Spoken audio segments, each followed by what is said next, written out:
भारत की चाल में फंस गए दुनिया भर में हंगामा करने वाले 57 मुस्लिम देश। जो लोग कह रहे थे कि भारत मुस्लिम देशों के सामने झुक गया, सच्चाई तो ये है कि ये देश मोदी की चाल में फंस गए। पीएम मोदी और शाह कुछ भी फैसला लेते हैं, उसके पीछे की बहुत बड़ी प्लानिंग होती है। पीएम मोदी अब जो करने वाले हैं, इसके बाद ये मुस्लिम देश बर्बाद हो सकते हैं। पीएम मोदी का पूरा प्लान जानेंगे तो आप भी हैरान रह जाएंगे।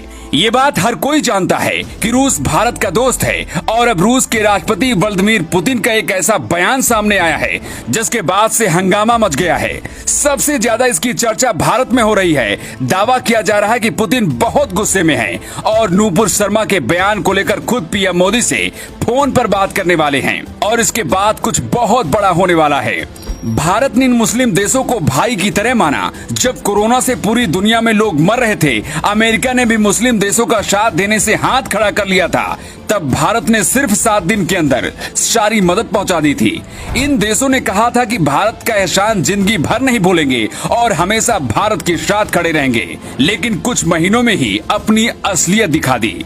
लेकिन अब पीएम मोदी और पुतिन जो करने वाले हैं, इसके बाद ये देश बर्बाद हो सकते हैं। भारत कुछ हद तक तेल इन्हीं अरब देशों से लेता है, इसीलिए देश भारत को अकड़ दिखाते हैं, लेकिन ये अकड़ अब इनकी खत्म हो जाएगी। भारत ने तय समय से 5 महीने पहले ही पेट्रोल में 10% एथेनॉल मिलाने का लक्ष्य हासिल कर लिया है और 2025 तक इसे बढ़ाकर 25% कर दिया जाएगा। भारत को करीब 40,000 करोड़ से ज्यादा विदेशी पैसे की इससे बचत हुई है। भारत बिजली से चलने वाले वाहनों को भी बढ़ावा दे रहा है। मतलब अगर ये अरब देश ज्यादा कर दिखाएंगे तो भारत इनसे तेल खरीदना ही बंद कर देगा। लेकिन जानकर आपको ये हैरानी होगी कि ज्यादातर इन सभी मुस्लिम देशों के लोग भारत से गए अनाज और फल को खाते हैं और भारत ने देने से मना कर दिया तो आप खुद ही समझ लीजिए इन देशों का क्या हाल होने वाला है।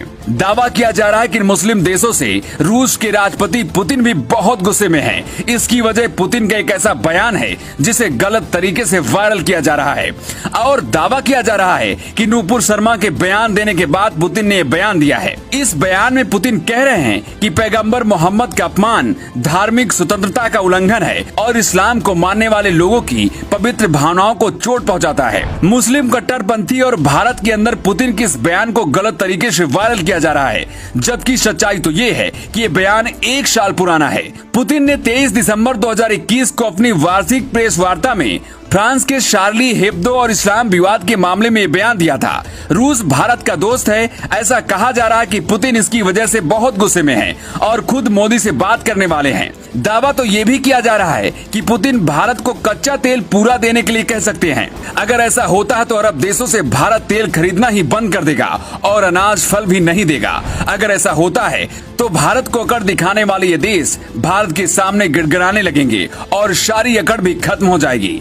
वैसे आपको क्या लगता है, पीएम मोदी को अब क्या करना चाहिए? अपना जवाब कमेंट बॉक्स में देकर हमें बता सकते हैं।